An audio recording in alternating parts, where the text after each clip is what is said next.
R.A.S.C, a distinguished authority on the history of Canadian astronomy, and especially delighted because he's going to be talking about one of the heroes of the Kingston Centre, its founder, Dr. A. Douglas. Professor Kennedy.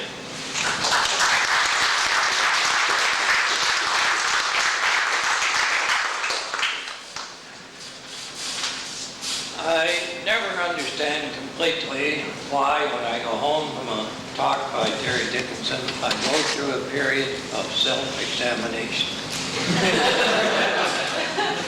I do not intend to give up my delightful life as an armchair astronomer in the history of astronomy, but I think what all of us have to do is to realize that so often we spend so little time on the things that matter and so much time on the things that do not matter.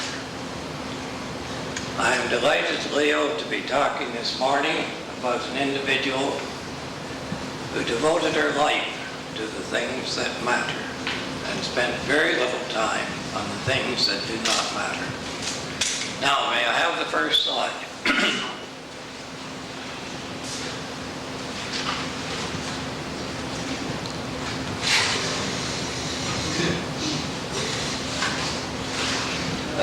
In 1939, for reasons that I have still to unearth from the archives of Queen's University, Dr. A.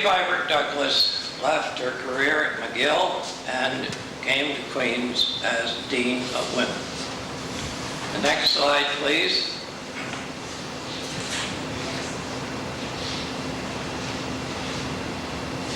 And this is how members of the Kingston Centre will probably remember Dr. Douglas, taken about 1975, in the midst of her 25 years as honorary president of the Kingston Centre. Thank you. Now, when one looks at Dr. Douglas's lengthy career, it becomes so easy to say 25 years at McGill, 25 years at Queen's, 25 years in retirement. And if you try to sort out this arrangement, you will find that all of these 25-year periods are very much intertwined. Where I've made the mistake in my preparation for this morning is that I have looked at what people have said about Dr. Douglas. I have not given enough attention to what Dr. Douglas was trying to tell me. And that appears in her writings. Wherever you turn, you will find there are words of wisdom there that all of us should be very much aware of. She entered McGill in 1912. After 3 years there, she voluntarily gave up 3 years of her life to serve in the War Office in London, and 1 year to serve in the rehabilitation of the Canadian forces in London, ending at that time with creation as a member of the British Empire, MBE, before she had reached the age of 24.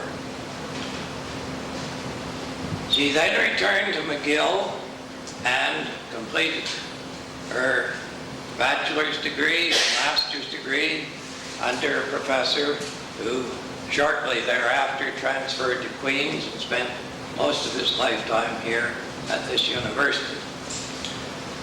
She then was awarded an IODE scholarship and went back to Cambridge, where she had the privilege of working under Sir Ernest Rutherford and A.S. Eddington. And some of her writings about that period are very much worthy of attention. Returning to McGill, we find that she completed her doctorate. She spent some time at Yerkes Observatory, about 4 months as a research assistant, came back and established courses at McGill in astrophysics and taught physics as well. Left there in 1939. When she arrived at Queen's, we had a sequence of achievements. And I may not get these all in the correct order as far as dates go, but first of all, she took over from my Professor of Astronomy when I was here as a student. In 1943, she developed courses in astronomy with the help of George Harrower and many others in radio and optical astronomy. She built up a department. What she did in addition to that is there's a part of her life that I cannot touch this morning because Leo is going to pull me down into my seat very shortly.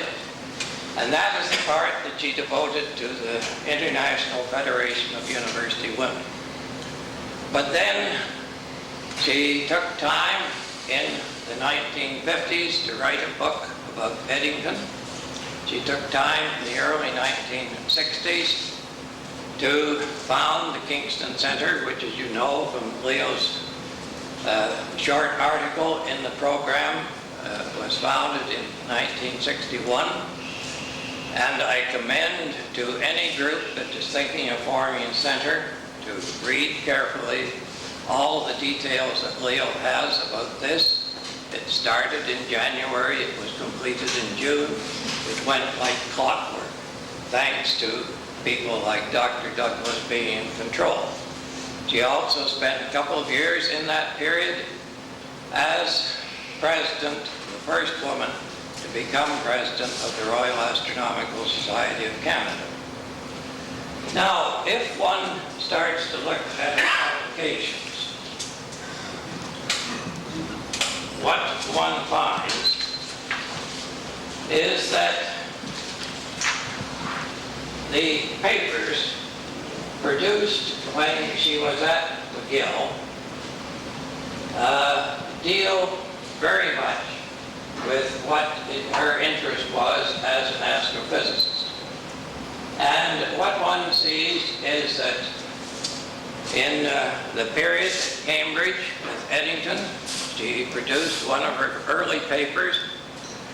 After her period at the R.A.S.C Observatory, you get, for 4 months' work, a wonderful paper of about 30 to 40 pages in length on absolute magnitude and parallax. Obviously, she was concerned, as most people in the field of astrophysics do get, about distances of the stars. And from there on, along with J.S. Foster at McGill, she looked into the spectra of the hot A-type and B-type stars and dragged Foster off to Victoria to look at the stark effect possible in B-type stars. And that was where she first encountered Dr. Helen Hall. So that one sees here that her tastes, her interests at McGill were quite varied. And then what one sees is that she moves to Queen's University, and again what one finds is that one of her major undertakings here in her early 20-year period as Dean of Women was the book on the life of Arthur Stanley Eddington, her mentor while at Cambridge. Again, from there on, thanks to Peter Broughton, who has provided me with this information, one can pick and choose of the type of information that caused her to develop an interest, to do a thorough and complete job of all these different items listed here in her publications. Now, while we're enjoying the luxury of the engineering building at Queen's this morning, it is something that a high percentage of people know about, is that Queen's produces a literary magazine known as the Queen's Quarterly, and to my knowledge, Dr. Douglas is the only Canadian astronomer that has ever had an article published in this literary gem. And I think that she managed to somehow get the second one accepted as well. So that what one finds is that from her retirement on, she devoted her time to attendance at meetings of the IAU Commission 41, and that was where our contacts became more frequent at the various meetings, and we only meet once every 3 years. I always recall that as we parted, Dr. Douglas would say to me, "Ed, I'll see you in 3 years in such a place." I was worried about getting there, but she never was.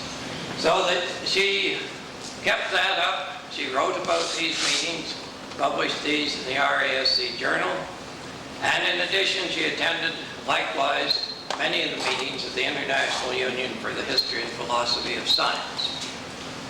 So that at each meeting of Commission 41, she gave a complete and detailed account on what was happening in the history of Canadian astronomy. And since her death in 1988, I've had to assume this responsibility. Now, we start and learn what people have said about Dr. Douglas. And you find that at the end of her wartime service, World War I service, what Geddes was saying before he recommended her for the MBE is the great intellectual capacity and character of this individual. As she was leaving McGill, and keep in mind that at that time, through the period from 1910 to 1930, the influence of Rutherford was very much there, and Eve was one of the individuals who had collaborated with Rutherford in the McGill days, one of the most highly respected scientists of that period. And there's what Eve thought of Dr. Douglas at her departure from Queen's University. And then we come to a wonderful occasion in the life of Dr. Douglas, her 90th birthday, at which time the Canadian Astronomical Society put on a morning's program in Ottawa, at which papers were given, all of a historical nature, to commemorate this event. And Dr. Hogg was asked to pay tribute to Dr. Douglas on that occasion. And this is what she said in describing Dr. Douglas: the kind familiarity with wisdom. Now, there are parts of that day in Ottawa that should not be emphasized unduly. She was 90. Her niece, or grandniece, very kindly took her to Ottawa. She asked the most astute questions in the session of that morning that you could imagine. The average age of the speakers on that occasion, since I was the junior member of the clan, was somewhere between 73 and 74 years.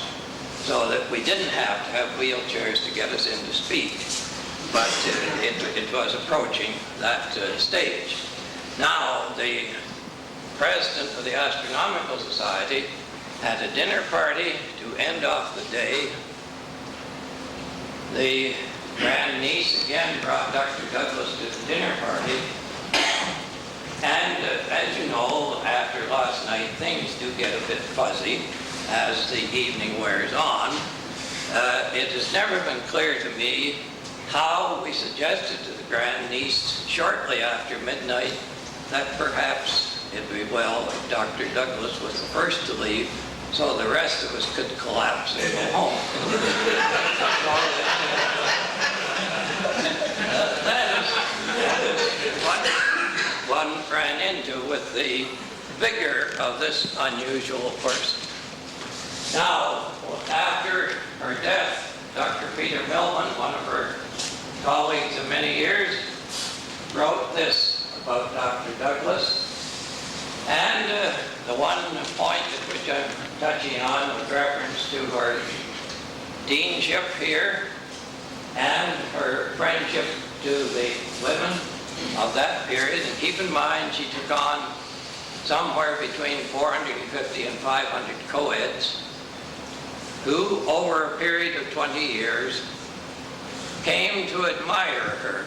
And many of them admit that their conduct was based largely on the fact that Dr. Douglas would not approve of this action if I did this. So that she was berated by Shirley Brooks, a very close friend tied up with the International Federation of University Women, as being a warm, understanding person. Now, what you find in all this is something that I think is intriguing, is that you realize that these meetings of the IAU and the meetings of the International Union for the History and Philosophy of Science are held in various parts of the world. And this was written in 1968 to indicate how much travel she had accumulated over the years. And this again is written by one of her former students from McGill University. So that that is what one sees that happens when one does this jaunt around the world in looking at the science and the history and philosophy of science that will go on. Now here again I get down to what I have missed this time around. I have not spent nearly enough time on seeing what Dr. Douglas was trying to say to us as members of the society. I've got a private agreement with Leo that there will be another General Assembly hosted here some 20 to 25 years down the road, and by that time I'll have had a chance to review some of the things omitted this time, and I hope I'll get an invitation to come back. So this is what you see. On the occasion of the 75th year publication of our journal, brought into existence by Dr. C.A. Chant, founder of the David Dunlop Observatory in Toronto.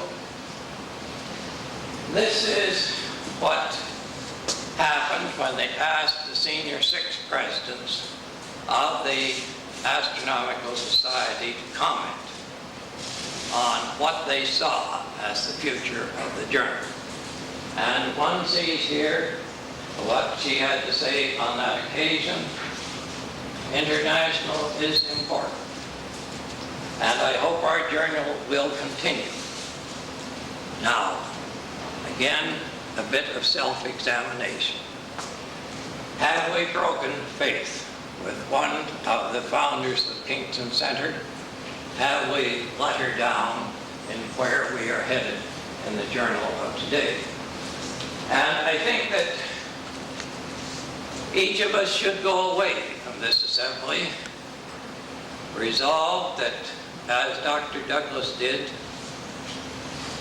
we are concerned about the people in our center. We are concerned about people in neighboring centers. We have to resolve to take more time of a personal nature to help the people that need assistance. And I think that is what she would want us to do. I'm encouraged, and I look forward to the paper by Raymond tomorrow, in which, again, I suspect he is going to raise this issue of self-evaluation as individuals, as former members of a center, or as officers of a center, or as officers of the National Society. And I hope that there would be no better way to keep alive, to keep very much concerned with all members of the society, than to leave this assembly saying, yes, She would want us to do better, and if we try, we can do better. Thank you.